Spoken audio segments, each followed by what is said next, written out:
नमस्कार, मी सीमाज किचनमध्ये तुम्हा सर्वांचे खूप खूप स्वागत आहे. मित्रांनो, आज आपण एग करी बनवणार आहोत आणि ही जी आजची एग करी आहे ती अगदी झटपट होणारी एग करी आहे. त्याचबरोबर अगदी कमी मसाला घालून तयार केलेली एग करी आहे. त्याचबरोबर याच्यासोबतच्या बऱ्याचशा आठवणीसुद्धा आहेत, कारण ह्या रेसिपी ही माझ्या आईची आहे. अगदी साधी सिंपल रेसिपी आहे, पण एकदमच टेस्टी.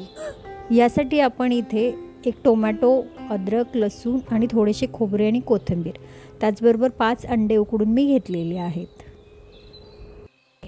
अद्रक, लसूण, खोबरे आणि कोथिंबीर आपल्याला हे सुरुवातीला बारीक करून घ्यायचं आहे. मसाला थोडासा बारीक करून झाल्यावर याच्यामध्येच आपण जो टोमॅटो होता तो बारीक थोडासा कापून घेऊन घालणार आहे आणि हे पूर्ण असं बारीक फाईन पेस्ट करून घेणार आहे. याचं प्रमाण म्हणाल तर 1.5 इंच अद्रक तुकडा आहे, थोडीशी कोथिंबीर आहे मुठभर, 4-5 लसणाच्या पाकळ्या आणि थोडंसं ओलं खोबरं, एवढाच मसाला आपल्याला इथे घालायचा आहे. त्याचबरोबर आणखी एक म्हणजे याच्यामध्ये आपण टोमॅटो घातलेला आहे.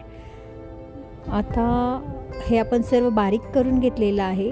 आता इथे आपल्याला हा एक कांदा मी घेतलेला आहे. हा कांदा आपण एकदम बारीक चिरून घेऊया. आपण जर सुरुवातीला स्वयंपाक बनवण्याआधीच पूर्ण सारी तयारी करून जर घेतली ना, आपला स्वयंपाक पटकन होतो. त्यासाठी संपूर्ण आधी मसाले वगैरे तयार करून घ्यायचे आणि मगच आपण फोडण्यांना सुरुवात करायची. आता आपली ही कांदा कापून झाल्यानंतर तयारी संपूर्ण झालेली आहे. आता आपण फोडणीला सुरुवात करायची.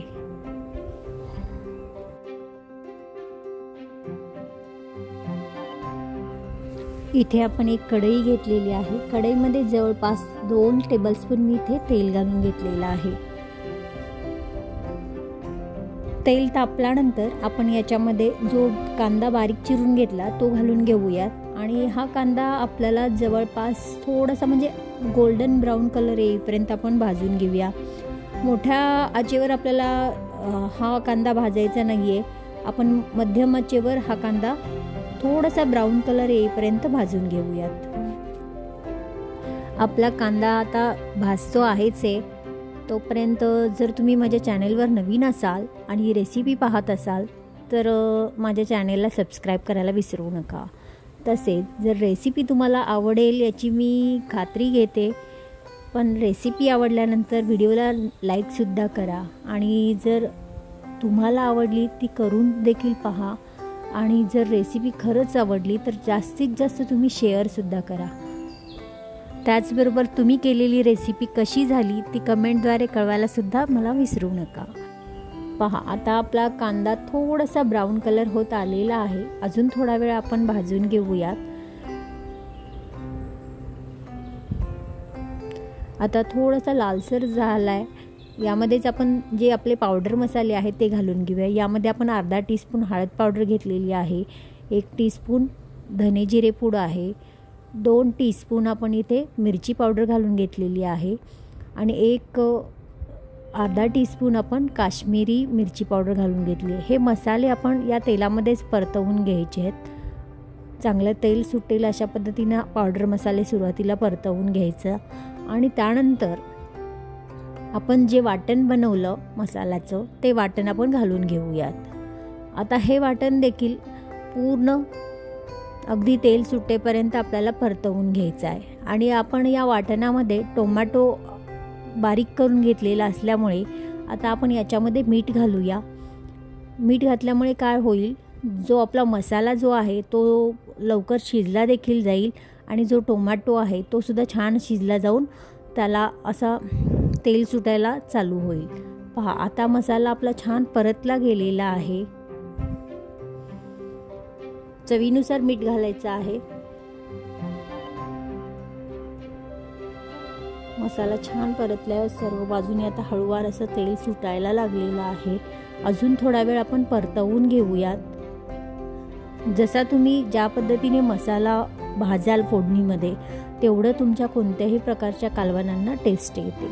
त्यामुळे मसाला भाजत असताना नेहमी अगदी पेशन्स ठेवून ह्या रेसिपीमध्ये आपण हा मसाला भाजून घ्यायचा आहे.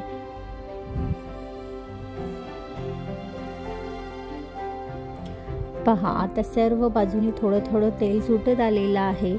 आता मी मिक्सर धुवून भांडं घेतलेलं होतं, मसाला थोडाफार त्याच्यामध्ये होता, त्यामुळे जे 1 वाटी मी पाणी ते घालून घेतलेलं आहे. अजून थोडं 1 वाटी मी पाणी घालून घेते आहे. मी इथे गरम पाण्याचा वापर केलेला आहे. गरम पाणी वापरल्यामुळे काय होतं, आपल्याला जे कोणत्याही प्रकारची करी करत असल्यास या करीला एकदम कलर छान येतो. आता आपण या अंड्यांना थोडं चिरा मारून घेऊया. काटा चम्मचनी टोचे जरी मारले तरीसुद्धा चालतात.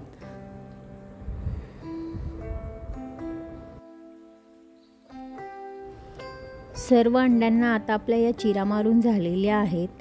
त्याचबरोबर आपल्याला जी करी आपण बनवत आहोत ती करी देखील थोडी उकळायला चालू झालेली आहे.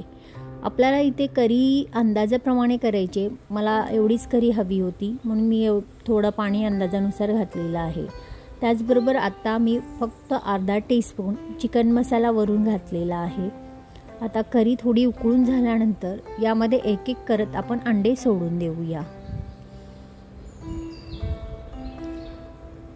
मस्त करी तयार होते. अंडा करी अगदी सुटसुटीत आणि साधी रेसिपी आहे. कोणत्याही प्रकारचा इथे तुम्ही पाहिलेच असेल जास्त मसाल्याचा वापर केलेला नाही. जे नेहमीचं आपलं आहे तोच मसाला आपण इथे वापरलेला आहे. टेस्ट अगदी खूपच छान होते. तुम्ही करून पहा आणि कशी झाली ते मला कमेंटद्वारे कळवा. त्याचबरोबर रेसिपी जर आवडली तर व्हिडिओला नक्कीच लाईक करा. आता आपली ही करी तयार आहे. आपण याच्यावर थोडीशी कोथिंबीर बारीक चिरून घातलेली आहे. आता आपण ही करी सर्व करूया. ही करी तुम्ही भातासोबत खाऊ शकता, चपाती, भाकरी, अगदी कशासोबतही ही करी खूपच छान लागते. तुम्ही नक्की करून पहा आणि अपेक्षा करते की ही रेसिपी तुम्हाला आवडेल आणि आवडली तर व्हिडिओला नक्कीच लाईक करा, शेअर करा आणि सबस्क्राईब करा. त्याचबरोबर माझ्या चॅनलवर जर नवीन असाल तर चॅनलला सबस्क्राईब करा. तसेच बाजूला जे बेल आयकॉन आहे ते प्रेस करायला विसरू नका, कारण मी अशाच नवनवीन रेसिपीज घेऊन येत असते, त्या तुम्हाला पाहायला मिळतील. तसेच आपण पुन्हा भेटूया अशाच एखाद्या नवीन रेसिपीसोबत. तोपर्यंत स्वस्त खा, मस्त रहा, नेहमीच आनंदी रहा. तुम्ही माझी रेसिपी अगदी वेळात वेळ काढून पाहिल्याबद्दल तुमचे मनापासून आभार. धन्यवाद. यापुढील आपली रेसिपी तंदूर लॉलीपॉप असणार आहे. तीसुद्धा रेसिपी तुम्ही नक्की पहा.